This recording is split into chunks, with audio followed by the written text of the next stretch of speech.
Hoy vamos a meternos de lleno en un libro que, bueno, para bien o para mal, ha sido un auténtico terremoto para millones de personas y su forma de ver el dinero.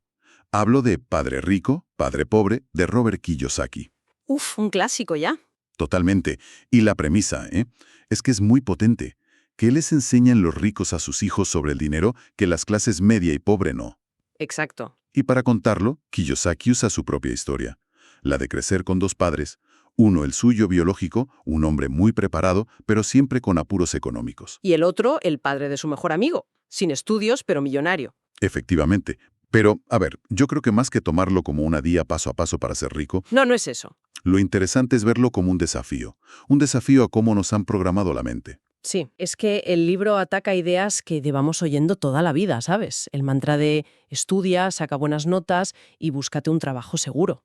El consejo de nuestros padres y abuelos, vamos. Justo. Así que nuestra idea hoy es desmenuzar un poco todo eso, ver qué hay de verdad, qué es más polémico y por qué, más de 20 años después, sigue dando tanto que hablar. Vale, pues empecemos por el principio, que es la base de todo. Esa dualidad, los dos padres. Ujú. Por un lado tenemos al padre pobre, que es su padre de verdad. Un hombre académicamente brillante, con un doctorado, un puestazo como superintendente de educación de Hawái. O sea, alguien que sobre el papel era el éxito personificado. Totalmente. El epítome del éxito. Sí, y es que su consejo, el de estudia y busca seguridad, nace de la buena fe, pero también del miedo, ¿no? Y de una era industrial que, bueno, igual ya no es la de ahora. Lo fascinante es que su padre pobre no era ningún fracasado, para nada. Era un hombre con mucho éxito dentro de un sistema muy concreto. Cierto. El libro no dice que ese camino sea malo. No, para nada. Lo que sugiere es que puede ser una jaula de oro. Su filosofía era la seguridad, un buen sueldo, una pensión, beneficios y la idea de que tu casa es tu mayor inversión. Y en la otra esquina del ring, el padre rico. El otro. El padre de su amigo Mike. Un señor que no acabó ni la secundaria, pero que levantó un imperio. Y su visión del mundo era literalmente la contraria. Opuesta, sí. Decía cosas como, la escuela te enseña a ser un buen empleado, pero no un buen dueño. Y sobre todo, insistía en que la clave no es trabajar por dinero. Sino hacer que el dinero trabaje para ti. Esa es la frase. Y el libro está lleno de esos choques. Por ejemplo, el padre pobre decía, no puedo permitírmelo. Una frase que te cierra el cerebro, básicamente, Exacto. Y el padre rico le enseñó a preguntar, ¿cómo puedo permitírmelo? que te lo abre, te obliga a buscar opciones. Es un cambio total. No es una diferencia sutil, es un cambio de paradigma. Al final, la primera gran lección del libro no va tanto de dinero, sino de la necesidad de cuestionar lo que te han enseñado y elegir tu propio camino. Y supongo que el primer dogma que ataca es justo la idea de tener un trabajo para ganar dinero. Justo. Es que suena contradicción, pero la primera lección se titula así, los ricos no trabajan por dinero. A ver, ¿cómo se come eso? Pues lo explica con una historia de su infancia que es la clave de todo. La de la tienda. Esa. Con 9 años, él y su amigo Mike le piden al padre rico que les enseñe a hacer dinero. Y él les ofrece un trabajo en una de sus tiendas por 10 centavos la hora. Una miseria. Una miseria, sí. Incluso para la época. Los críos trabajan semanas, se sienten súper frustrados, explotados, hasta que un día se plantan y exigen un aumento. Un momento, déjame ver si lo he entendido. Después de quejarse por el sueldo de risa, la gran lección del padre rico es... Que trabajen gratis. Sí. A mí me suena a explotación, ¿no? A una lección financiera. Que se supone que tenían que aprender con eso. Claro. Y esa es la reacción que él busca provocar. Es lo que les dice. La mayoría de la gente se pasa la vida culpando al jefe o pidiendo más sueldo, pero siguen atrapados. Ya. Al quitarles el sueldo, lo que hace es obligarles a usar la cabeza. En lugar de reaccionar con miedo o con codicia, les fuerza a buscar oportunidades que no dependan de cambiar su tiempo por unos céntimos. Y ahí es donde entra el concepto de la carrera de la rata. Ahí empieza todo. La famosa carrera de la rata. Es el ciclo de levantarse, ir a trabajar, pagar facturas, Sí. y cuando por fin te dan un aumento, en lugar de respirar, te compras un coche más grande o una casa mejor. Te endeudas más. Y tienes que trabajar todavía más duro para pagarlo. Es como un hámster en una rueda, sin fin. Exactamente. Y está impulsado por dos emociones muy potentes. El miedo a no tener dinero Y, cuando lo tienes, la codicia. El deseo de comprar más cosas que te den placer. Entiendo. La lección de trabajar gratis era para sacarles de esa lógica, para que dejaran de pensar en el sueldo y empezaran a ver el negocio desde dentro, a buscar oportunidades. Y la encuentran. Y la encuentran, claro. Ven que la tienda tira los cómics que no se venden ¿Ah, sí? y empiezan a recogerlos, montan una especie de biblioteca de cómics en un sótano y cobran 10 centavos por entrar. ¡Ostras! De repente, tenían un pequeño negocio que generaba dinero sin que ellos tuvieran que estar allí todo el rato. Vaya, o sea que la lección era aprender a crear un sistema. Un sistema que genere ingresos por sí mismo.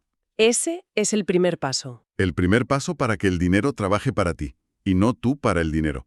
Es un cambio mental brutal. Es el núcleo de todo. Salir de la trampa de depender de un cheque a fin de mes. Ese pequeño negocio de cómics es su primer activo. Claro. Y esto nos lleva de cabeza a la idea probablemente más influyente y simple de todo el libro. La diferencia entre activos y pasivos. Esa es. La reduce a una simplicidad que casi ofende, pero que te obliga a repensarlo todo. Un activo es algo que mete dinero en tu bolsillo. Y un pasivo es algo que saca dinero de tu bolsillo. Fin de la lección. La más famosa del libro. Tu casa no es un activo, es un pasivo. Uf. Entiendo el razonamiento del flujo de caja, es lógico. Una casa te genera hipoteca, impuestos, seguros, reparaciones. Saca dinero de tu bolsillo cada mes. Claro, pero es una idea muy controvertida. Choca de frente con el sueño de la propiedad que tiene la mayoría de la gente, ¿no? Totalmente. No se está ignorando aquí el valor de la estabilidad, la revalorización a largo plazo o simplemente que cuando acabas de pagar la hipoteca tu coste de vida baja en picado. Totalmente. Y esa es la crítica más común y yo diría que más justa que se le hace al libro. Kiyosaki lo simplifica muchísimo para que su idea quede clara. Desde un punto de vista de contabilidad de toda la vida, claro que una casa es un activo en tu balance. Claro. Pero él no habla del balance, habla del estado de resultados de cada mes. Su argumento es que mientras estás construyendo tu riqueza, tienes que centrarte en comprar activos que te den ingresos, no pasivos que te den gastos. Entiendo. Una casa muy grande y muy cara, comprada demasiado pronto, puede ahogar tu capacidad de invertir en verdaderos activos que produzcan dinero. La forma en que lo visualiza es con unos diagramas de flujos súper sencillos. Sí, sí. Para la clase media, el dinero entra del sueldo y sale inmediatamente para pagar la hipoteca, el coche, las tarjetas. ¿Todo? En cambio, el diagrama de los ricos es distinto. Muestra que ellos primero compran activos, acciones con dividendos, inmuebles para alquilar, negocios. Ajá. Y son esos activos los que generen un flujo de ingresos que paga sus lujos. La secuencia es diferente. Y esa secuencia lo es todo. La conclusión es que la libertad financiera no viene de tener un sueldo más alto, viene de construir una columna de activos que sea tan sólida que sus ingresos pasivos cubran tus gastos. O sea que si te suben el sueldo, pero lo usas para comprar un pasivo más grande, solo haces que la rueda del hámster gire más rápido. Justo. La clave es usar cualquier extra para comprar otro activo, por pequeño que sea. Esto me recuerda a la anécdota que cuenta de Ray Kroc, el fundador de McDonald's. Ah, sí, es buenísima. En una charla, preguntó a unos estudiantes que cuál era su negocio. Y todos, claro, dijeron, las hamburguesas. Lo lógico. Y él respondió, no, mi negocio son los bienes raíces. Es un ejemplo perfecto. Kroc entendía la diferencia entre su profesión y su negocio. Claro. Su profesión era vender franquicias de hamburguesas, pero su negocio, su verdadera columna de activos, eran las propiedades inmobiliarias, valiosísimas, donde estaban esos restaurantes. Ya. Y el libro insiste mucho en esa idea, atiende tu propio negocio. Que no significa que dejes tu trabajo mañana. No para nada. Significa, mantén tu empleo para pagar las facturas, pero dedica tu tiempo y tu energía a construir tu propia columna de activos al margen. Y claro, si empiezas a construir tu propio negocio, te das de bruces con una realidad que como empleado ignoras: los impuestos. Uf, el gran tema. Uno de los puntos más polémicos que plantea es que los ricos juegan con unas reglas fiscales completamente diferentes. Así es. Y lo enmarca en un contexto histórico. Argumenta que el impuesto sobre la renta se creó, en teoría, para gravar solo a los ricos. Pero se les fue de las manos. Pero el apetito del gobierno fue creciendo y, al final, acabó siendo la principal carga para la clase media y trabajadora. Los ricos, según él, aprendieron a protegerse, ¿Cómo? usando la herramienta más potente que existe en el capitalismo, la corporación, la empresa. Vale, la idea de que una corporación gasta primero y paga impuestos después suena genial, pero ¿no es una simplificación un poco peligrosa? Bueno, Da la sensación de que cualquiera abre una empresa y de repente vive sin pagar impuestos y la realidad tiene que ser mucho más compleja y regulada, ¿no? por supuesto que lo es. Es otra de sus simplificaciones para ilustrar un principio. No es un truco para no pagar impuestos. Entonces, Es una cuestión de secuencia y de estructura legal. A ver, un empleado gana dinero, el gobierno le quita su parte ¿y RPF? y vive con lo que le queda. Una corporación, en cambio, gana dinero, gasta en todo lo que sea un gasto de negocio legítimo, sueldos, material, alquileres, viajes de negocio, y solo después paga impuestos sobre el beneficio que queda, si es que queda. Y en el libro pone ejemplos que son, bueno, que rozan lo increíble. Unas vacaciones en Hawái que se deducen como junta del Consejo de Administración. Sí, sí. O los gastos del coche que se cargan a la empresa. Exacto. Y ahí es donde hay que leer con espíritu crítico. Lo que quiere transmitir no es que evadas impuestos, sino que entiendas las reglas del juego. Vale. Los gobiernos crean leyes fiscales para incentivar ciertos comportamientos, como crear empleo o invertir. Los dueños de negocios e inversores, los que están en los cuadrantes D e I de su famoso Cash Flow Quadrant, Dueño e inversor. esos operan dentro de ese sistema de incentivos. La inteligencia financiera, para él, no es solo saber invertir. Es también entender de contabilidad y de leyes para proteger legalmente la riqueza que generas. Entonces, si intentamos unir todas las piezas, el gran mensaje de padre rico, padre pobre no es compra estas acciones o invierte en este piso. No, para nada. Es un cambio de mentalidad radical.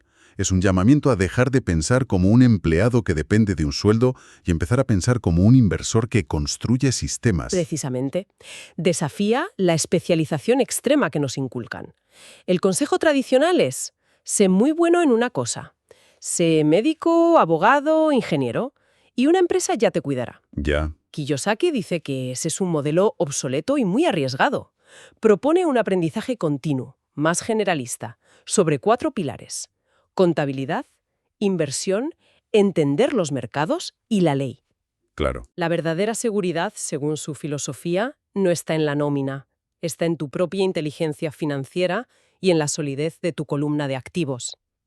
El libro insiste mucho en que nuestra mente es nuestro activo más poderoso y el conocimiento, la inversión más rentable. Después de esta conversación, donde hemos visto que muchas de sus ideas son más complejas y polémicas de lo que parecen, me queda una pregunta para darle vueltas. A ver. Si el conocimiento es nuestro mayor activo, ¿qué idea o creencia sobre el dinero que hoy damos por sentada como una verdad absoluta podría ser en realidad el mayor pasivo que está frenando nuestra vida financiera?